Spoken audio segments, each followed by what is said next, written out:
വിശുദ്ധ ലൂക്ക എഴുതിയ സുവിശേഷം അധ്യായം 20 വാക്യങ്ങൾ 9 മുതൽ 19 വരെ. മുന്തിരിത്തോട്ടവും കൃഷിക്കാരും.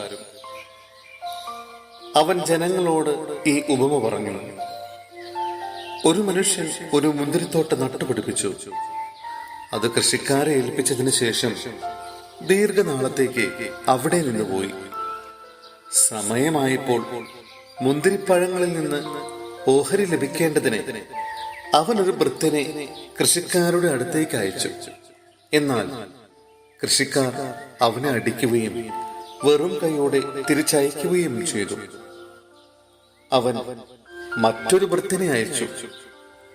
അവനെയും അവർ അടിക്കുകയും അപമാനിക്കുകയും വെറും കൈയോടെ തിരിച്ചയക്കുകയും ചെയ്തു. അവൻ മൂന്നാമതൊരുവനെ അയച്ചു. അവർ അവനെ പരിക്കേൽപ്പിക്കുകയും പുറത്തേക്ക് എറിയുകയും ചെയ്തു. അപ്പോൾ തോട്ടത്തിന്റെ ഉടമസ്ഥൻ പറഞ്ഞു, ഞാൻ എന്താണ് ചെയ്യുക? എന്റെ പ്രിയപുത്രനെ ഞാൻ അയക്കും. അവനെ അവർ മാനിച്ചേക്കും.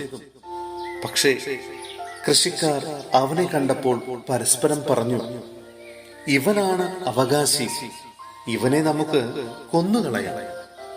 അപ്പോൾ അവകാശം നമ്മുടേതാകും. അവർ അവനെ മുന്തിരിത്തോട്ടത്തിന് വെളിയിലേക്ക് എറിഞ്ഞ് കൊന്നുകളഞ്ഞു. ആകയാൽ മുന്തിരിത്തോട്ടത്തിന്റെ ഉടമസ്ഥൻ അവരോട് എന്തു ചെയ്യും? അവൻ വന്ന് ആ കൃഷിക്കാരെ നശിപ്പിക്കുകയും മുന്തിരിത്തോട്ടം മറ്റാളുകളെ ഏൽപ്പിക്കുകയും ചെയ്യും. അവർ ഇത് കേട്ടപ്പോൾ ഇത് സംഭവിക്കാതിരിക്കട്ടെ എന്ന് പറഞ്ഞു. യേശു അവരെ നോക്കിക്കൊണ്ട് പറഞ്ഞു, പണിക്കാർ ഉപേക്ഷിച്ചു കളഞ്ഞ കല്ല് മൂലക്കല്ലായി തീർന്നു എന്ന് എഴുതപ്പെട്ടിരിക്കുന്നത് എന്താണ്? ആ കല്ലിന്മേൽ നിപതിക്കുന്ന ഏതൊരുവനും തകരും. അത് ആരുടെ മേൽ പതിക്കുന്നുവോ അവനെ അത് ധൂളിയാക്കും. തങ്ങൾക്കെതിരായിട്ടാണ് ഈ ഉപമ അവൻ പറഞ്ഞതെന്ന് നിയമജ്ഞരും പ്രധാന പുരോഹിതന്മാരും മനസ്സിലാക്കി അവനെ കയ്യേറ്റം ചെയ്യാൻ ശ്രമിച്ചു. എന്നാൽ അവർ ജനങ്ങളെ ഭയപ്പെട്ടു.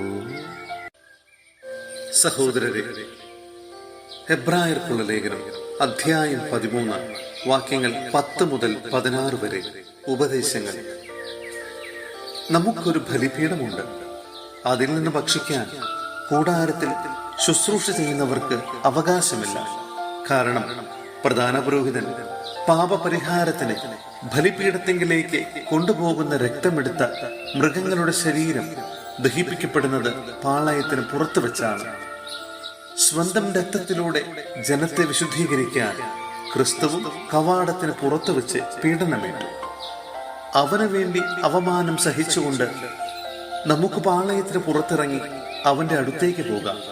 എന്തെന്നാൽ ഇവിടെ നമുക്ക് നിലനിൽക്കുന്ന നഗരമില്ല, വരാനുള്ള നഗരത്തെയാണല്ലോ നാം അന്വേഷിക്കുന്നത്. അവനിലൂടെ നമുക്ക് എല്ലായ്പ്പോഴും ദൈവത്തിന് സ്തുതിയുടെ ബലി, അവന്റെ നാമത്തെ ഏറ്റുപറയുന്ന അധരങ്ങളുടെ ഫലങ്ങൾ അർപ്പിക്കാം. നന്മ ചെയ്യുന്നതിലും നിങ്ങൾക്കുള്ളവ പങ്കുവയ്ക്കുന്നതിലും ഉപേക്ഷ വരുത്തരുത്. അത്തരം ബലികൾ ദൈവത്തിന് പ്രീതികരമാണ്.